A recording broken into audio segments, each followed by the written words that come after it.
Welcome to FitFarm, a show dedicated to creating a better life through fitness and the grappling arts. I'm Joseph Aronson. I'm Jackie Baker. It's time to get jacked.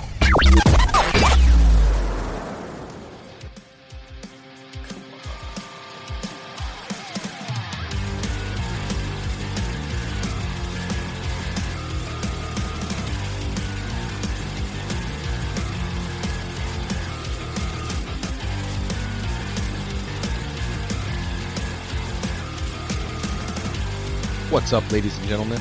Today I have a professional mixed martial artist with me, Tom Holder. How you doing, Tom? I'm good. How are you? Doing well. I'm glad we got past that intro, man, so we can get into we can get talking a little bit. For sure.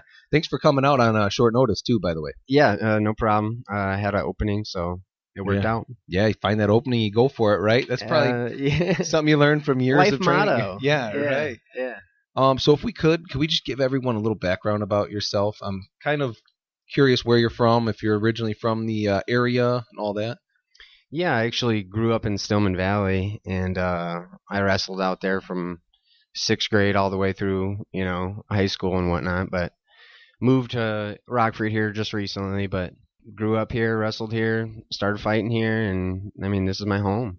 Nice. And my sister actually just moved down to Florida, and I'm kind of excited to be a snowbird. Right, go visit. Yeah, for sure. I got plans to, stay here during the summer months mostly, and winter and fall. I like the changing seasons too. I do too. But winter, I really don't like winter. Yeah, once honestly. winter actually hits. Yeah. Okay, see ya. Yeah, it just all right, sis. I'm coming down to Florida. So. How's that work with work? Can you actually get away for that long, or?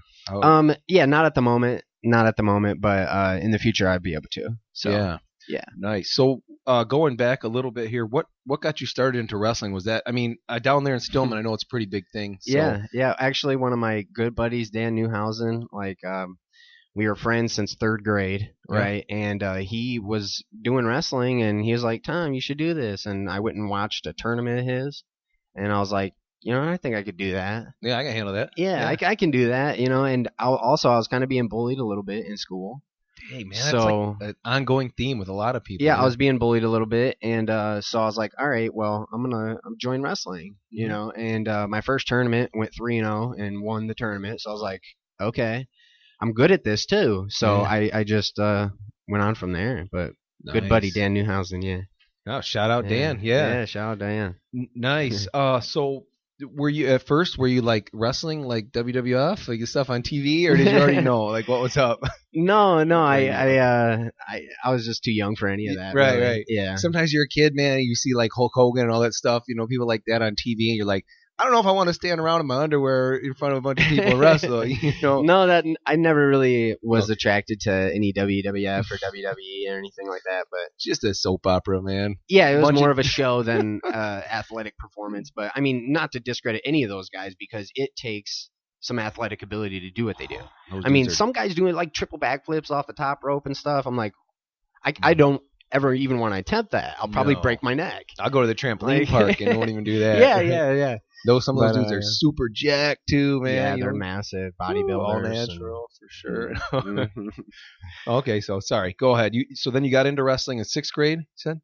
Yeah, 6th grade, okay. Yeah. And I qualified for IKWF Club State 7th grade year. Nice. So I wrestled for 1 year, and then the following year I qualified. So that was the only year that I qualified, because the following year I just did junior high. I kind of got burnt out. Yeah. Because I was doing the junior high practice and then the club practice. Right. Yeah. Because you can do both day. There. Yeah. Yeah. So I was doing the junior high practice and then the club practice. I did that for 2 years, and I got really good. And then 8th grade year, I was like, I don't even know if I want to wrestle. It's just so much work, So I just did junior high, when I probably should have just done the club. Yeah. And not junior high. Yeah. Looking back on it now. Yeah, the club is levels above the high school. Yeah, and I should have done the club instead, and I dropped the ball. Yeah. And I think my dad was kind of pressuring me to do club and not, and I was just like, I don't know. I was just being a kid, That's funny, because club costs way more than the junior high, too. So you'd be like, if you're unsure, just I think my dad just wanted me to, excel. Yeah, that's good. Just wants the best for his kids, so I understand it. That's awesome. He didn't really push me too hard, but he was always there to help me out. Yeah. It's cool. So and then you go to high school, and did you have a couple state champions on your team too? Then or Yeah, we had Tyler Baker's undefeated state champ. yeah, Yeah, we had quite a few state place winners, and yeah, everyone was good. Caleb Walk, state champ. yeah, I remember Yep. that name. Yep, Yep. there's a lot of And, studs, man, in practice, right? Oh yeah, our practice room was Stacked, right? yeah. One of the best practice rooms in the state, bar none. Nice, dude. Yeah, And it's Little Stillman Wrestling. yeah, Shout dude, out there, that yeah. small town right there, Yeah. dude. 20 minutes from here, a Yeah. bunch of beasts. I think they still got a good team, don't they? Yeah, Or- I think so. Yep. Yeah. I think they had a couple state champs this year, or one maybe. That's crazy. Yep. Yep. So then you went from wrestling, and did you parlay right into MMA, or did you take time off of combat sports altogether? Or Yeah. So I was going to Rock Valley, and I was working full time at Discount Tire and going to school full time. oh yeah, At Rock Valley, and that was just too much. And but yeah, I took some time off in between wrestling and getting started in MMA. And yeah, my getting started in MMA was kind of interesting story. I was at an underage drinking party, and shame. I know. I probably That shouldn't never have happened. done. This You is just- all hypothetical. Okay, Yeah. This- You were watching, right? You weren't drinking. right. And a friend of mine got into a little shoving match with this other guy, and because over a girl or whatever, and yeah. and so my buddy was like, "Hey, I'll give you $200 to beat this dude's ass." And I was like, "Man, I'm a broke college student. $200, that's probably easy. $200." And I was like, all right, Yeah. And apparently he told the other guy, like, "Look, I'll give you the money if you win." So he was just trying to egg a fight on at this point. Wow. We were all drinking and whatnot, and so there was actually an apartment below his apartment that was completely empty. So we end up going down there, right? And I take my wallet and my phone out of my pocket, and I place on a thing. I belt my buckle a notch tighter, Mhm. and I'm getting ready to throw down, right? And my buddy was like, $200, said that, and he had $80 cash on him. Mm. And so the other guy was like, "Hey, where's the 200? You promised 200." And so Chris was like, "I'll just run to the ATM. Yeah, I got I'll you. grab it. It'll be all right." And whatever. And so he was like, "Well, if the cash ain't here, we're not gonna fight." No. Mhm. And I was like, "Yeah, I respect that. Whatever." And so yeah, we just went upstairs and we continued partying, continued to drink. Yeah. And the guy that I was supposed to fight, his name's Stan. He come up to me and he's like, "Dude, I think he was a little upset that we didn't end up fighting because everyone got amped up and then nothing happened." So Yeah. he come up to me, he's like, "You and me out on the concrete right now." And I was like, "Shit, all right, Okay. like I'm drunk, like let's go, let's do this, $200, Right. And it was just ridiculous. And, it's just dumb adolescence. But anyways, we go outside and kind of the same thing happened. And so nothing happened. We didn't end up fighting that night. And the next morning I wake up at Chris's house and I'm like, "Where's my phone? Where's my wallet? What the heck?" And so I go to the apartment below and I'm like looking around, still can't find it. So I'm just gonna go home. Yeah. And lost all my stuff and whatnot. So I went home and I get a call on my dad's phone from my phone. And I was like, "Ooh." So I answer it and he's like, "Hey, is this Tom?" And I'm like, "Yeah." He's like, "Hey, this is Stan." Oh, it's going down. Yeah. And he's like, "My buddy stole your stuff and I just wanted to call and give it back to you." And I was Hey. like, "Whoa." So like me and this guy almost fought last night, but he's cool enough to, give me my phone and my wallet back. Like, all right. So obviously I think he's a good dude at this point, but I wasn't sure because I didn't know him. Yeah, he could be trying to jump you, right? Yeah, Come he meet could me. be setting me up. So he's like, "Meet me at Highlander," right? So I met him at Highlander. On 11th? Rockford? No. 251. Okay. No, You say like in a it's sketchy South area Main, too? No, South Main and Riverside. Okay. Yeah. Yeah. And so yeah, he I meet him there and he gives me my stuff back. I still had money in my wallet.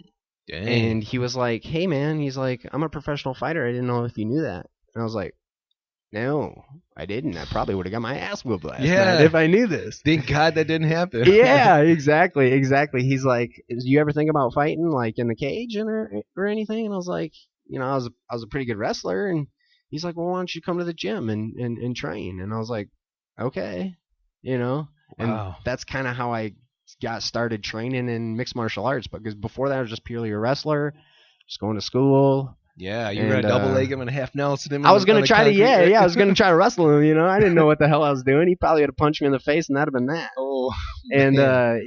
yeah, so it's kind of interesting story.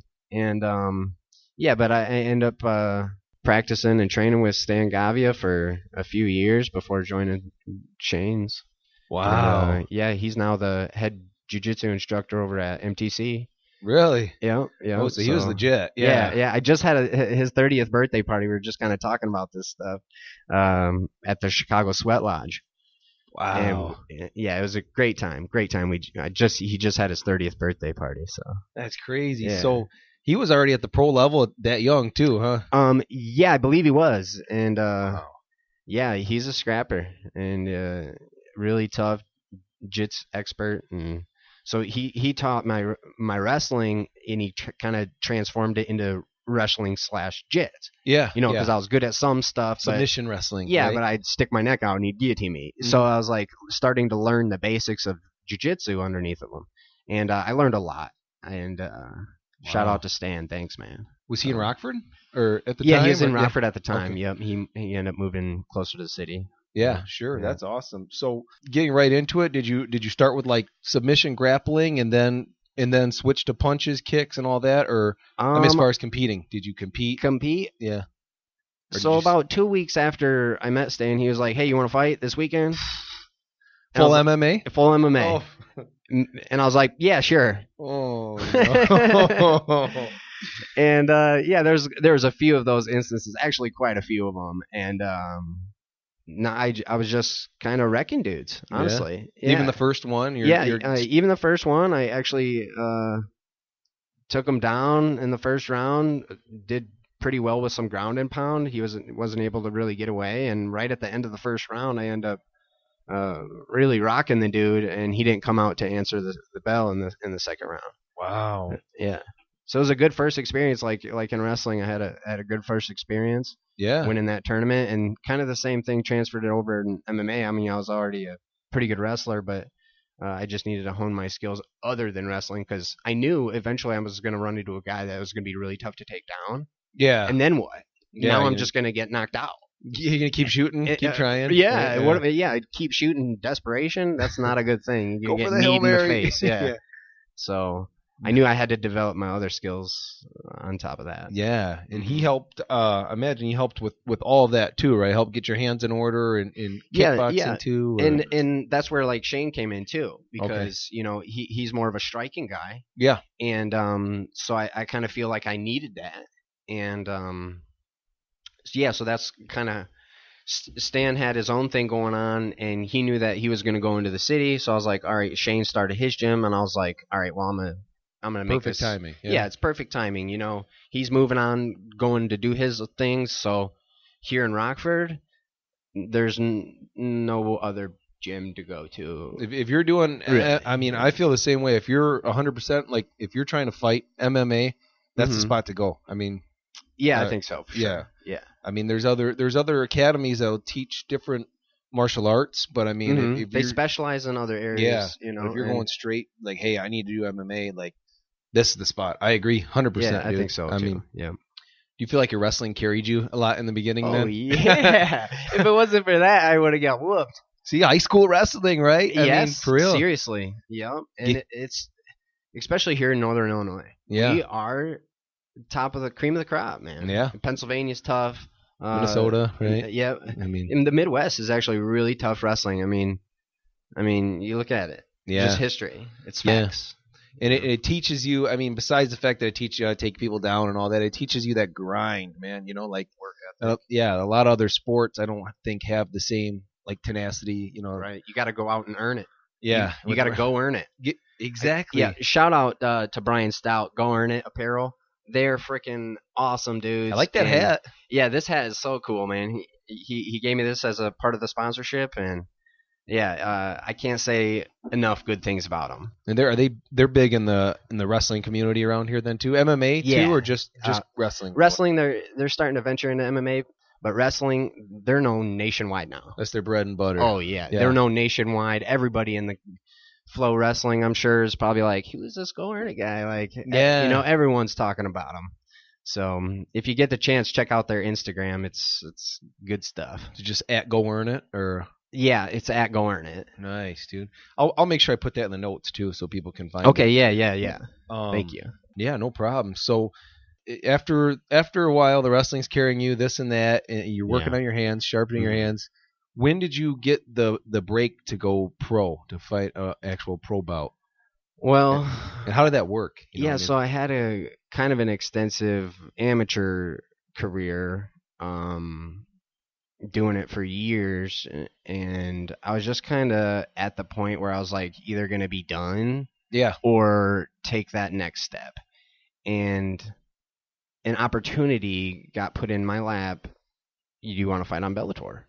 Yeah. Definitely. And so I was like, yeah. Like, that's the second largest organization in the country, and so MMA organization in the country. So I was like, I can't really pass up that opportunity. Yeah, dude, there's a lot of legends there right now, actually. Absolutely. That heavyweight Grand Prix going on. That's crazy, isn't it? I mean, it's kind of like a freak show, but I'm down with it. I'm taking Ryan Bader. Yeah, probably. Come on, Bader. Yeah. Yeah, but there's a lot of legends and big dudes, and Bader's a little bit smaller, so that might come into play, but we'll see. Yeah, dude, he's solid though. I think he's got it. I mean, I can't believe. Did you see Chael versus Rampage? By the way, shout out Chael Wrestling. Yeah, Bam. Exactly, dude. That's how he got. Shout out Chael. Ground and pound the whole time, but man, Rampage looked bloated. He did. He looked He looked like that in the King Mo fight too, because I actually fought right after Rampage King Mo. So you were on that same card? Yeah, I was on that same card. Yep. That's awesome. I was on that same card, and I fought right after them. And it was he looked kind of bloated. I was watching the fights in the back, warming up for my fight, and he kind of looked a little bit out of shape. And but Rampage is awesome. Yeah, I'm such a big fan of Rampage, but he needs to get in shape, man. he still hits like a truck. I can imagine. My god. But. And do you see it, like, there's one point where he just tripped him. He's just like, get off me, It's like he tosses people around like a baby. It's so funny. Yeah, he slammed Chael. Yeah, dude. It's like, how do you do that? But freakish strength. Yeah, dude. Genetics. I mean, I don't know. He's a beast. He's a beast. What's that like, man? Being on a card with like top names like that? Is it like starstruck for a second? Like, wow, a little bit, dude. I seen Fedor walking through the halls, said hi and whatnot. I took a couple pictures with Chael, and really, yeah, dude, it was really cool, man. It was really cool. I had them approaching me, asking me who I was. Yeah. So it was a cool experience. Yeah, that is neat. I mean, they're all pretty cool too, down to earth dudes. Everyone that I met was just really cool guys. That's awesome. How were the nerves, dude, on something like that? They were there. Yeah, they were there. I mean, is it ever an issue in fighting, or was it? Pretty much every time. Yeah, okay. I didn't know if it was like amplified for that night, especially, or. I would say even more so than a regular fight for sure, because it's just a way bigger stage, a lot more people looking at you, and and my fight got bumped, so I was before the main card. Yeah. And then it got bumped to after so I ended up warming up, and that's the worst. I was warmed up, and I had ate earlier that day, and I was freaking hungry. So I was like, Shane, give me some food, man. I'm hungry. And he's like, man, we don't have much. And I was like, shoot. So I ended up eating a soft pretzel. For my fight. But dude, I needed some carbs too, because before the main card and after the main card was like a 2-hour difference. Yeah. So I needed some fuel. I had to eat something, and I should have been a little bit more prepared when it came for that. Yeah, but you didn't know if you're, Yeah, it was a good learning experience for me for sure. But yeah, there a little bit of nerves, and walking out was something else, man. Really? I mean, is that like it the was biggest really crowd? Cool. Like, I really enjoyed it. Yeah, like I really enjoyed the walkout, and probably helps you get in the zone a little bit. It did. I had this other guy screaming at me. Oh, I'm pretty sure it was family of the guy, my opponent, was screaming at me, "Fuck you!" And I was like, "Oh God," Yeah, great. Yeah. So I had a little bit of that, but that's all. I'm sure my fans are doing the same thing, you know. So it's all part of the experience. Nice. Yeah. Where was that card? I was at the Allstate Arena. Oh, nice. Okay. Yeah. Man, that's awesome. Yeah, in like you said, now you got to go after the main event too. It's like, okay, after the last match, that everybody paid to see or whatever. Right. Now you got to go out there. You're like, oh, couldn't I have gone before? Right. Like that doesn't hurt the nerves even more. Mm-hmm. Well, a lot of people told me like, hey, your fight was way more exciting than the main event. Yeah. I was like, sweet. Yeah, awesome. Yeah. Nice. Well, yeah, that's true. It probably was. We were in shape and we were pretty active. Yeah. You say you're moving around a little more. Yeah. What was that your first pro fight then, or did you have? Yeah, that was my first pro fight. Wow, man, to go from. Yeah. So, I mean, what is like the show size going from amateur to that, dude? Is like 10 times the size. I mean, yeah, pretty much. And then the walkout, you have your own music, I imagine too, or man, it's all different, right? Yeah, it was all different, but at the end of the day, it's the same thing. Yeah, you do the same job. The ring was actually huge. The ring, the Bellator ring was, I don't know, it was a cage, but it has no corners. It's just a circle, right? And it's 30 foot in diameter, which is bigger than the UFC octagon. Yeah. And so there was a lot of room in there. Yeah, did that play out good for you then, or? Actually, I was like being on the offensive. Well, as a wrestler, you probably trying to walk him down and take him down, and he was like picking and running. Yeah, he had all the space. Yeah. Yeah, but no, it went well for both of us. It was a super close fight, and I lost via split decision. But I mean, at the end of the fight, I felt like I did enough to win the fight. But I was the only one bleeding, and I'll give him that. Sure. Yeah. But yeah, it was a really close contested fight, and lost split decision. But well, I mean, when it's that close too, right? It's one little detail. Oh, there's blood on him. Okay. Right.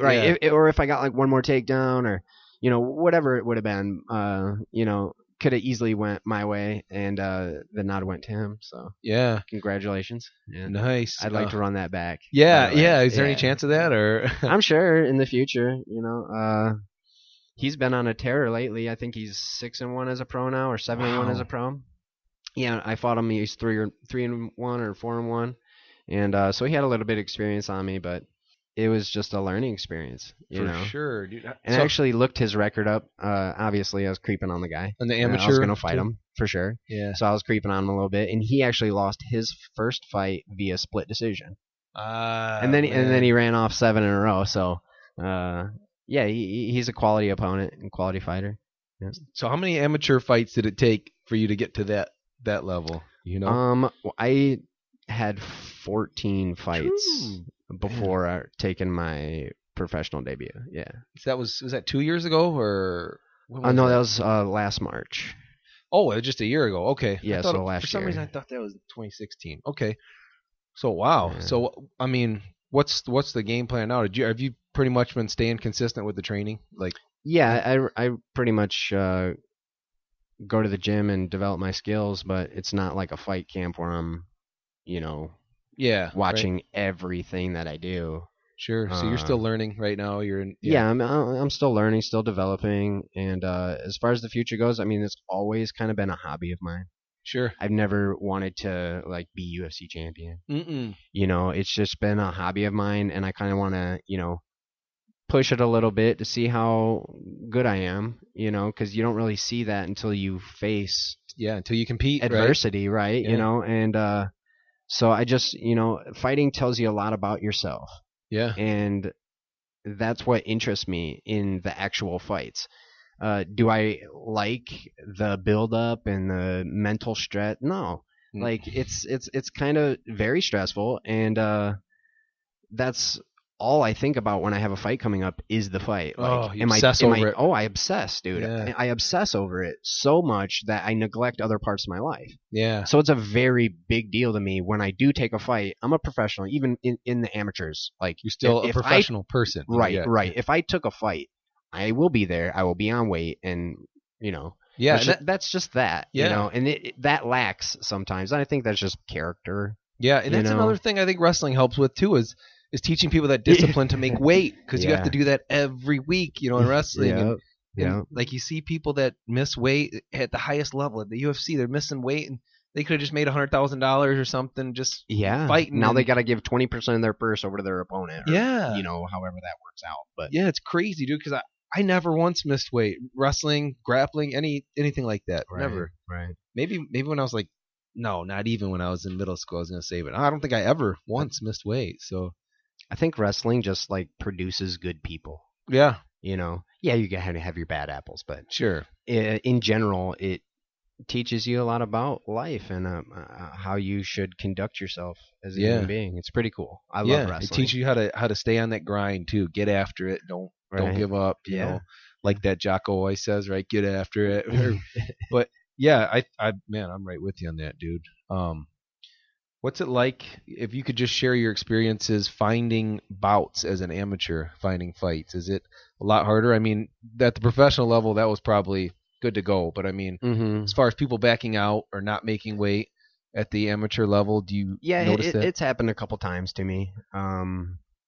But for the most part, I've had pretty good luck. I mean, it happens. Yeah, for sure. I feel like some people, sign up for a fight just to say they're going to fight, and then when it comes time, they're like, oh, I don't know if I want to do this. I might get hurt. Everyone feels that way. They just do it anyways, right? Yeah.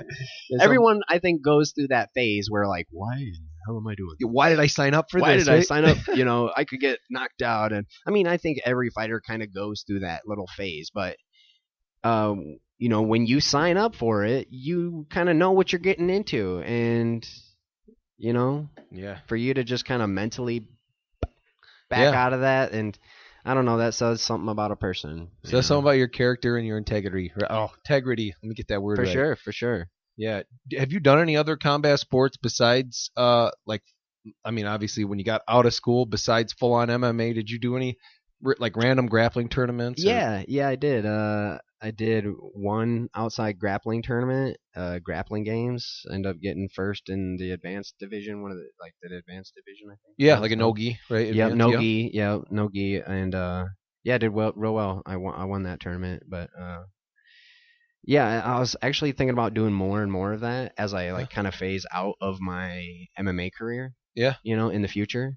I wouldn't be opposed to throwing on a gi. Yeah, dude. Starting out as a white belt. Oh, it's gonna be great. They're gonna be like, "Who the hell is this white?" You'd be that very, very good white belt. Like, did you forget your belt or something? Right? Are you sure you're a white belt? Yeah, it's so funny how you go up in the ranks, man, in the gi.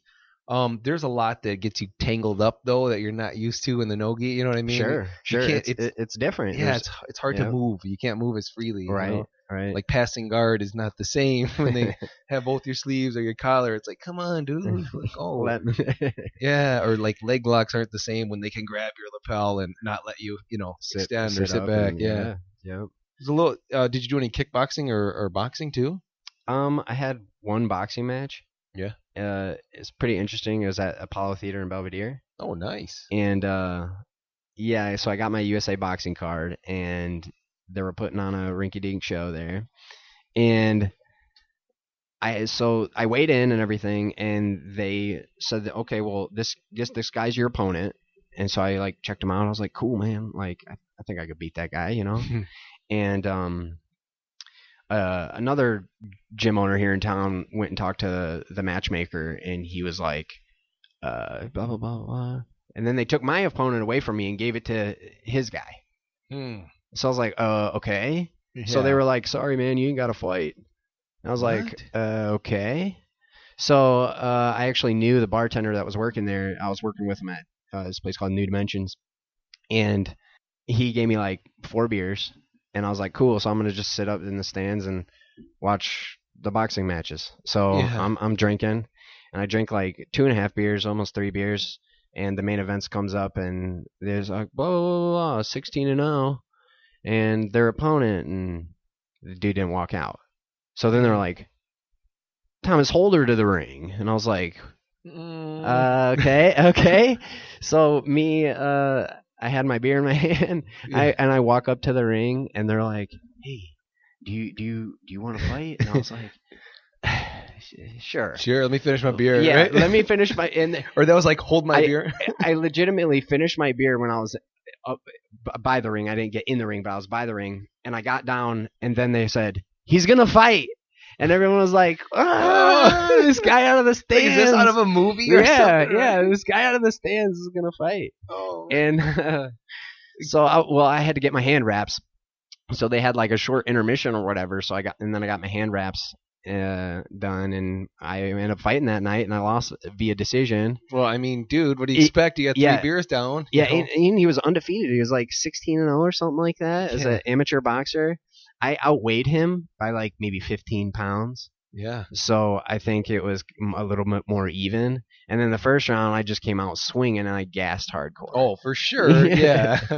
Yeah, I didn't really take any damage, thank God. But yeah, it was an interesting fight. I was slightly buzzed. That is hilarious, dude. Yeah, it's like listen to me. I sound like an alcoholic. By the way, I don't drink a whole lot. Every time he's ever experienced a fight, he was drunk first. That was my problem at Bellator. I was drunk first. I took 2 tequila shots, man. That's funny, but no, it's like whoever's in seat number 465, come to the ring. Do you want to fight? Yeah, sure. Yeah. It was crazy. It was crazy. Yeah. Wow, man. Okay. So what do you have planned for like this year, 2018? As far as goals or anything you're trying to do, it could be inside the gym or outside too. I mean, you can get personal. Sure. If you want. Well, I have a baby due. Oh, congratulations. That's cool. Me and my girlfriend Nicole are expecting April 24th. Wow. A baby girl named Julia Joyce Holder, JJ. And nice. I'm getting excited about it, man. They're fun. I got 2. Yeah. Cool, man. Yeah, I'm excited for it. Be ready to not sleep. A little bit of anticipation. Yeah, I expect that. So yeah, it's gonna happen. I'm gonna take naps during the day. Yeah, for sure. I'm gonna have to. Yeah, take naps when the baby does. Just turn into an old man. Just nap during the day. Sweet. No more training. No, you can still train. Are you gonna continue with the training too? I mean, yeah, as much as I can. I mean, that's probably gonna take a little bit of time away from the gym, but yeah, I'm still gonna train and still gonna do my thing and learn and grow as a fighter. But in grappling tournaments, sure. I mean, at least I'm not going to take any physical damage to my head and all that. Yeah, you don't have to worry about getting knocked out unless you catch a random knee or something. Yeah, you really got to worry about it. So yeah, that's definitely in the future. Nice. As far as like goals in 2018, I started a financial consulting business. And I mean, that's been going really well. So I'm trying to qualify to go to. They reward their top producers, and so I'm trying to get a free trip to the Cayman Islands. Nice. And next year, so if I qualify for that, they'll send me to the Cayman Islands, me and Nicole. So that's gonna be sweet. Yeah. Or what do you do with the baby then? Right? Well, it's gonna be in 2019. Yeah, yeah. She'll be a year old, so we'll probably have her mom or my mom or someone watch him. Get a sitter for sure. Trust me. I did California last year, just like right outside of Los Angeles, with a baby that was teething, dude, on the plane, like crying the whole flight. I'm that guy with the screaming baby, and then I'd trade back and forth with Jackie, like, okay, you can hold her, and everybody can look, make dirty looks at you now. Oh, it was hard, dude. Yeah, I mean, sometimes, you see that happen, and you're like, shut that baby up. Mm-hmm. But when sometimes there's just nothing you can do. Yeah, you dude. Just gotta waste through it. They're just in pain, and then I see it now, and I feel bad for the person. I'm like, yeah.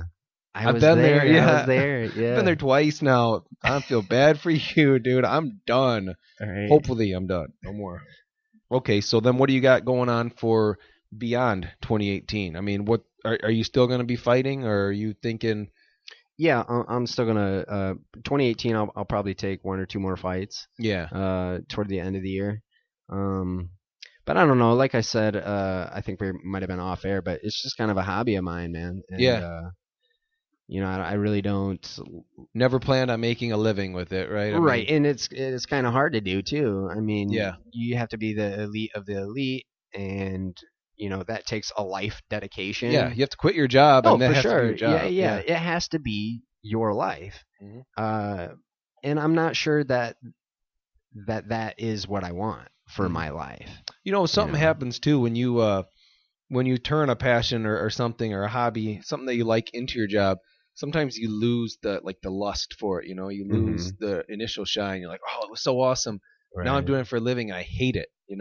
Yeah, I can see that happening. Yeah, I can see that happening. Yeah. If you want to keep, if you want to stay in love with it, maybe, like you said, keep it like a hobby, right? Yeah, and there's no reason why I can't, stay in shape, learn more skills, and practice martial arts until whatever age, 80 or something, Yeah, I don't care. I saw a video of some guys probably late 60s or something at a jiu-jitsu tournament, just how awesome is that? Yeah, dude. I mean, it's super cool. What other sports can you do that with? I don't see people throwing on football pads and hitting each other at, No, I don't. No, in their 60s, or even I don't even know about fast pitch baseball or anything. I guess there's probably softball leagues or something, but yeah, that doesn't do it for me.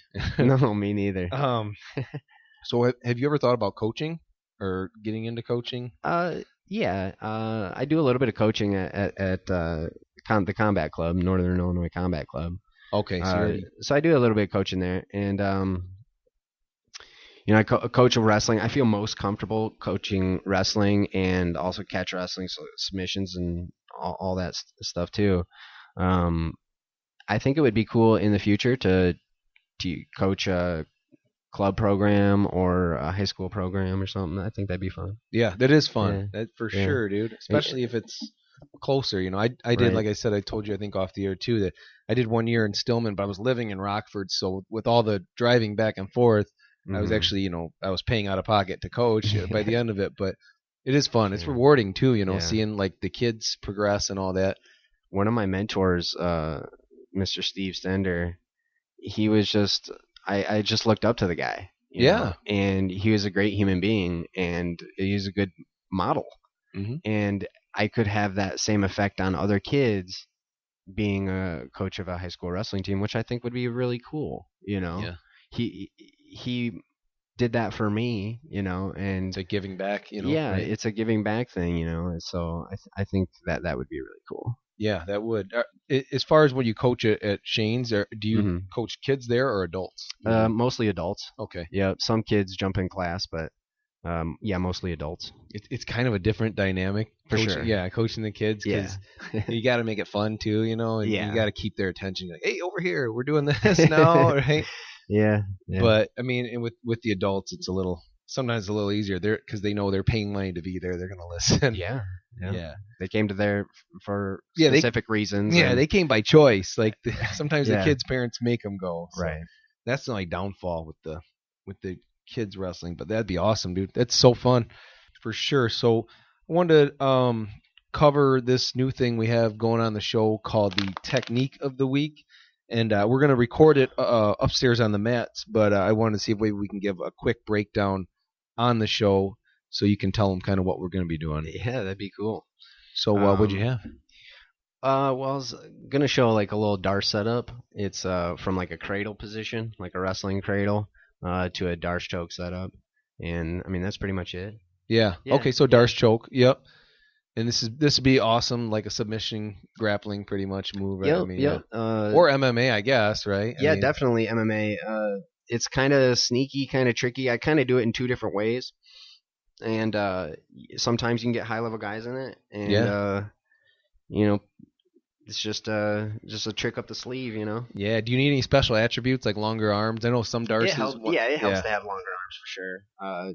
To pull this off, but I have short arms. Yeah, I was gonna say I have a short reach, especially fighting at welterweight. My reach is so much shorter than pretty much everybody else. I have that problem with Darce's, man. Sometimes I'm just like, why is my arm not going? It doesn't quite reach. Yeah. But and if the Darce fails, it's just a move into mount. Yeah, so you're still getting better position. Yeah. Right? Yeah. So if the guy defends properly, then you just mount. Yeah. So I mean, it's kind of a win-win. Yeah, right. Okay. You either get the choke or you advance your position.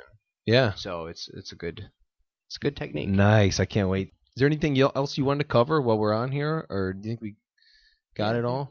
Yeah. I mean, we can also, follow up, do another one. Yeah, dude, I'm always down. This was fun. Yeah, for sure. Me too, dude. I mean, there's like so much that comes to your mind too when you're done. You're like, man, why didn't I mention this, this other thing? Yeah. Real quick, do you want to give anyone else you want to give a shout out to besides Go Earn It? Or? Ryan Kuhn, he does trucking. Okay. Ryan Kuhn Trucking. Give a shout out to them, and Northern Illinois Combat Club, obviously. Shout out to him. Shout out to Stan Gavia. Thanks, man. Dan Newhausen getting me in wrestling. So, just my girlfriend too. Thank you for everything that you do for me. That's huge, man. I don't think people understand like having someone by your side that supports what you're doing. Yeah, it definitely makes life easier for me. Especially at the pro level when you're training that much and you gotta your meals gotta be right, everything's gotta be right, and it takes a lot of effort. Yeah, she helps me out with that. So, yeah. Cool, man. So if anyone wants to follow you on Instagram or social media, Instagram is at ThomasLyon1, and look me up on Facebook, Thomas Holder. Perfect. And we're at FitFarm Podcast. And just in case you didn't know what you're listening to, right?